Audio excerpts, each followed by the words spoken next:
Face à l'insuffisance du dispositif médical, à la complexité des organismes, mais également un manque de prévention, les étudiants semblent présenter de plus en plus de défiance face à la médecine traditionnelle.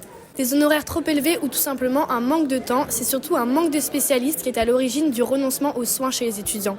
Mais alors comment se soigner quand on tire un trait à la fois sur la médecine traditionnelle et sur le système médical français? Allons voir les principaux concernés. La dernière fois que tu es allé chez le médecin, c'était quand?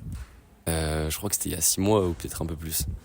Honnêtement, je sais plus. Je crois que c'était il y a 4-5 mois pour une licence de sport, mais rien de plus. La dernière fois que je suis allée chez le médecin, je pense que c'était l'année dernière.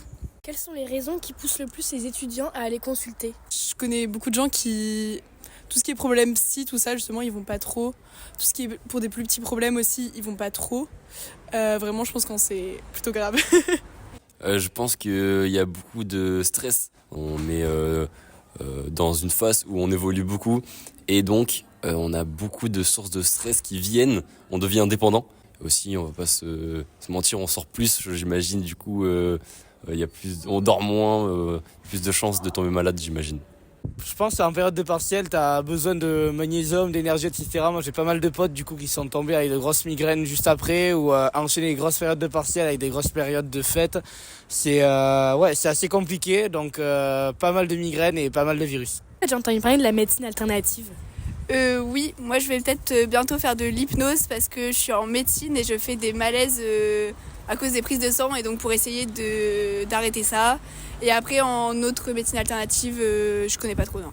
J'ai déjà entendu parler de la médecine alternative, je l'ai jamais pratiquée, mais je sais que par exemple j'ai des amis qui sont déjà allés chez le kinésithérapeute par exemple, ou des amis qui ont pratiqué la sophrologie ou l'acupuncture. J'ai testé l'hypnose il y a un petit moment, ça n'a pas trop fonctionné sur moi. Ça peut avoir des bienfaits, je pense surtout tout ce qui est gestion du stress, gestion des émotions, ça peut être vraiment bénéfique. Comme on l'a vu, les principales problématiques médicales auxquelles font face les étudiants sont le stress, le manque de sommeil et globalement une hygiène de vie peu équilibrée. En effet, selon Santé publique France, c'est 36,6% des étudiants qui présentent des symptômes de dépression et 27,5% des signes d'anxiété, soit environ 16 et 11% de plus que les non-étudiants. Depuis quelque temps se développe une nouvelle pratique pour venir à bout de ces problématiques, la médecine alternative. Loin des pratiques traditionnelles, cette médecine douce inclut par exemple la méditation, l'hypnose, l'acupuncture ou encore la sophrologie. Nous avons contacté Véronique Varlet, hypnothérapeute basée à Paris, pour comprendre les enjeux de ces nouvelles méthodes. Mais alors, pourquoi la médecine alternative semble de plus en plus se développer chez les étudiants ?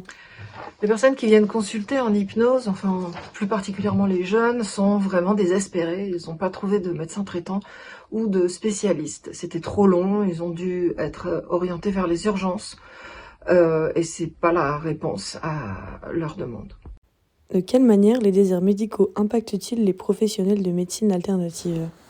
Alors les hypnothérapeutes sont plus disponibles que les psychiatres ou les psychothérapeutes qui sont effectivement débordés. Parfois en burn-out, je le sais parce qu'on travaille aussi ensemble. Selon vous, en quoi ces nouvelles pratiques sont de bonnes alternatives pour les étudiants ? Parce qu'ils ont besoin d'un rendez-vous, ils ont besoin d'un endroit pour parler, pour être écoutés, pour être compris et pour trouver la solution à leurs problèmes rapidement, sans avoir à attendre des mois pour consulter un spécialiste, ce qui est devenu aujourd'hui catastrophique. Vous l'aurez compris, ces pratiques se développent et semblent porter leurs fruits chez bon nombre d'étudiants.